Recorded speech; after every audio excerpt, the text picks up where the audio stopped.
Bonjour à toutes et à tous, j'espère que vous allez bien. Voici la revue de presse du mardi 12 août. On commence le Tour d'Europe en France où l'équipe réserve sa une à la situation de Gianluigi Donnarumma au PSG. Point de rupture peut-on lire sur la couverture du quotidien. En effet, le dossier du gardien italien est arrivé à un point de non-retour au PSG. Sa volonté de ne pas prolonger pour le moment, ajoutée à l'arrivée de Lucas Chevalier, jette un voile sur son avenir qui s'écrira loin de la capitale. Clash de fin, ajoute le quotidien français. Donnarumma n'a même pas été retenu par Luis Enrique dans le groupe pour affronter Tottenham pour la Supercoupe d'Europe demain soir. Le divorce est consommé. Et si l'information fait des remous en France au vu de la saison exceptionnelle qu'a sorti Gigio pour le PSG lors de l'exercice précédent, en Italie la grogne se fait entendre. Une claque pour Gigio, peut-on carrément lire en une de la Gazzetta dello Sport. Un coup bas du PSG, annonce même le Corriere dello Sport dans ses pages intérieures. Certains anciens coéquipiers ont même pris la parole pour défendre l'international italien, à commencer par Abbiati qui l'a connu au Milan AC. Ce n'est pas logique, Gigio est le plus fort, commente l'ancien gardien des Rossoneri dans le quotidien aux pages roses. Une fin bien moche pour celui qui a fait les beaux jours du PSG malgré quelques boulettes, mais on se souvient de sa campagne de Ligue des Champions qui l'a vu écœurer Liverpool ou Arsenal pour remporter la coupe aux grandes oreilles.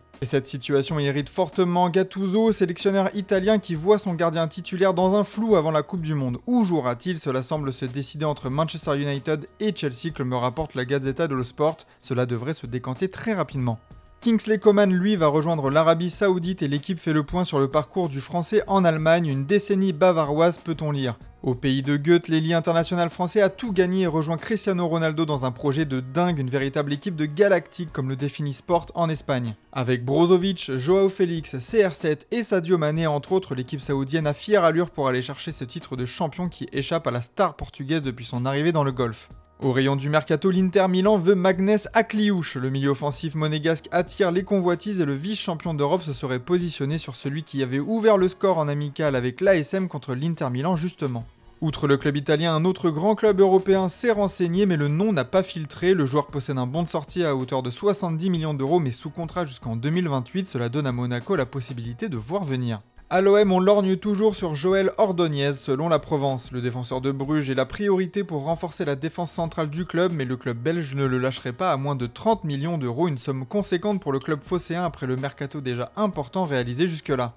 Cependant, une vente de Jonathan Rowe valorisée à près de 20 millions d'euros et courtisée par des clubs turcs notamment pourrait débloquer la situation. Il y a une arrivée qui est officielle, c'est celle d'Ilya Zabarny au PSG. Courtisé depuis des semaines, le défenseur central ukrainien de 22 ans s'engage avec le PSG pour 5 saisons, soit jusqu'en 2030 pour une indemnité de transfert de 63 millions d'euros plus 4 de bonus. Son désormais ancien club de Bournemouth était inflexible sur une indemnité de 70 millions d'euros, le club parisien a réussi à faire baisser la note. Son arrivée renforce le secteur défensif du club et offre une concurrence féroce à Marquinhos si tant est que Pacho soit titulaire indiscutable la saison prochaine. Pour l'anecdote, il portera le numéro 6 et est le premier joueur ukrainien de l'histoire du PSG à lui d'ouvrir la voie de manière royale. Enfin, dans le progrès, on a pris la température parmi les supporters de l'OL après la préparation de leur équipe, une préparation satisfaisante pour beaucoup d'entre eux. La solidité et la solidarité dont a fait preuve l'équipe de Paulo Fonseca a plu, de même que la recrue Tyler Morton et l'intégration du jeune Mera, prêt à prendre la place de Ryan Cherky dans le cœur des supporters. On passe en Angleterre où le départ de Jack Grealish fait la une du Mirror Sport. Prends la route, Jack, peut-on lire dans l'édition du jour, un départ en prêt avec option d'achat à hauteur de 57 millions d'euros à Everton dont nous vous parlions déjà dans le JT d'hier. La dernière chance pour lui, titre le Daily Star. De son côté, le Daily Express va même plus loin et se demande si l'international anglais peut soigner sa gueule de bois qui dure maintenant depuis 2 ans. Après l'obtention du triplé lors de sa deuxième saison au club, Grealish avait été vu en train de beaucoup fêter les succès, de quoi lui forger une réputation peu flatteuse. Mais c'est à Everton qu'il peut se relancer, une mission merveille pour lui. Il a l'occasion de retrouver son jeu si spécial et excitant lorsqu'il était encore l'enfant d'Aston Villa, la bonne décision avant la Coupe du Monde 2026. À Liverpool, on est encore groggy de la défaite lors du Community Shield, un revers au pénalty face à Crystal Palace qui a montré les faiblesses du groupe d'Arne Slot et Virgil van Dijk a été sans détour concernant un doublé en Première Ligue. Pas possible tant que nous résolvons pas nos problèmes défensifs, relaye le Mirror Sport. Une déclaration qui va à contresens des dernières rumeurs faisant part d'une cour insistante pour Alexander Isak, mais c'est bien dans le secteur défensif que les Reds ont des problèmes selon leur capitaine. En tout cas, cela n'empêche pas les journalistes du Daily Star de placer Liverpool comme le grand favori pour le titre en Première Ligue. Bienvenue dans votre pire cauchemar, peut-on lire avec un jeu de mots avec Florian Wirtz, recrue phare de l'été. Liverpool est placé unanimement premier de cette saison, Arsenal second et Manchester City troisième de ce classement. Rendez-vous en fin de saison pour faire le point.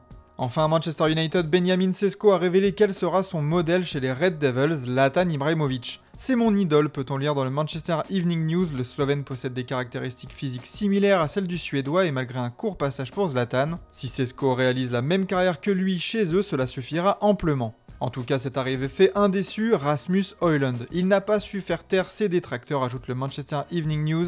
L'attaquant danois cherche maintenant une porte de sortie, dommage lui qui avait montré de belles choses en pré-saison et avait montré l'envie de rester au club. En Italie, outre le scandale autour du dossier Donnarumma, celui concernant Ademola Lookman continue d'agiter la presse transalpine. Lookman trouvé, affiche le Corriere dello Sport sur sa une, l'attaquant de l'Atalanta Bergame a été retrouvé à Londres s'entraînant seul et attendant un signe de la part de l'Inter. Mais malgré cette défiance envers son club, Bergame ne cède pas, une ligne dure suivie par le club bergamasque comme le souligne la Gazzetta dello Sport. Face à cette situation, l'Inter peut se rassurer, cependant le pacte résiste encore entre le joueur et les Nerazzurri, le joueur ne veut jouer que pour Kivu et n'écoute pas d'autres offres. Cela permet donc à l'Inter de jouer la montre, l'Inter change de regard mais pas de stratégie, indique le Corriere dello Sport dans ses pages intérieures. Le club de Pepe Marotta se concentre maintenant sur certains départs avant de se replonger dans ce dossier Lookman qui traîne depuis bien trop longtemps. À Turin, on essaye tant bien que mal de se débarrasser de Dusan Vlahovic, mais finalement il pourrait rester et être mis au placard selon les informations du quotidien aux pages roses. Le joueur n'écoute pas les offres de départ, le club ne veut pas le réintégrer, on est dans une impasse qui coûte très cher à la vieille dame qui a déjà payé 2,7 millions d'euros de salaire au buteur serbe. Très cher Vlahovic, écrit le Corriere dello Sport ce matin, la Juve paiera même jusqu'à 3,8 millions d'euros de salaire à Vlahovic s'il reste jusqu'à la fin du mercato, un salaire qui pèse lourd dans le salary cap et qui empêche de régler les arrivées comme celle de Kolo Muani. Enfin un petit mot sur la Lazio de Rome avec un focus réalisé par le Corriere dello Sport sur Matteo Guendouzi, l'irremplaçable. Le milieu français a fait son trou dans la capitale italienne et est devenu un élément essentiel du jeu de Maurizio Sarri. S'il continue à monter en puissance, une place en équipe de France lui sera-t-elle réservée afin de disputer la Coupe du Monde 2026 ? Passons en Espagne où les rumeurs d'un intérêt de Manchester City pour Rodrigo font la une de Marca. Pep fait de la place pour Rodrigo, peut-on lire ce matin. Après plusieurs ventes dont nous vous parlions déjà dans le JT d'hier soir, les Citizens seraient prêts à tenter le coup. Rodrigo revient dans l'agenda de Pep, ajoute Sport. L'intérêt de l'entraîneur espagnol n'est pas nouveau pour l'ailier brésilien, peut-être une nouvelle arme dans l'arsenal impressionnant des Sky Blues. En tout cas, à Madrid, cela ne perturbe pas la préparation du club. La Casablanca va d'ailleurs disputer son seul match amical de son intersaison contre Tirol. Le rideau se lève, titre As en une de son édition du jour, un match pour essayer de se remettre dans le rythme et ce malgré des doutes sur le groupe de Xabi Alonso. Dernier essai, premier problème, indique Marca, les blessures impactent donc bien le milieu de terrain et c'est un trio Tchouaméni, Güler et Ceballos qui pourrait être aligné, un secteur de jeu bien moins fourni que lors des saisons précédentes. À Barcelone, loin des soucis, Hansi Flick a affiné son 11 de départ, affirme Mundo Deportivo. Les différentes prestations convaincantes, dont le trophée Gamper gagné 5-0 face à Com, ont renforcé la confiance du coach allemand dans son groupe avec l'intégration notamment de Fermin Lopez en milieu offensif avec la blessure de Dani Olmo. Flick a même déjà des intouchables, ajoute Sport, tandis qu'on étudie toujours la possibilité d'un nouveau transfert, notamment dans la défense, une arrière-garde qui verra justement la prolongation de Jules Koundé arriver dans la semaine, indique aussi Mundo Deportivo.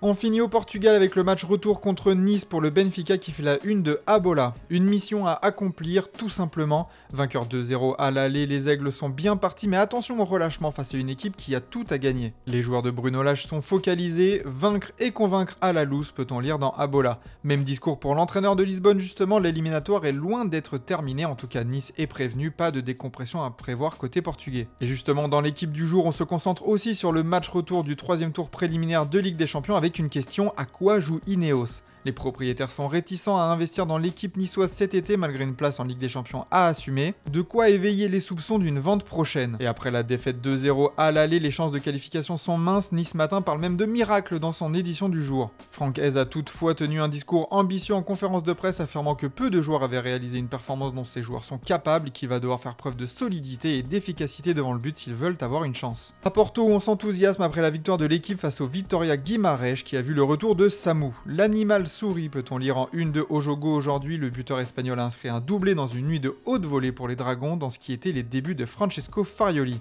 Enfin, au Sporting Lisbonne, on s'apprête à faire une folie sur le marché des transferts afin d'attirer Yeremay pour plus de 30 millions d'euros. Le joueur du Deportivo La Corogne est suivi de près par le Sporting, prêt à en faire la recrue la plus chère de leur histoire. Voilà pour cette revue de presse du jour, merci de votre fidélité et on se retrouve en fin d'après-midi pour le traditionnel JT Foot Mercato.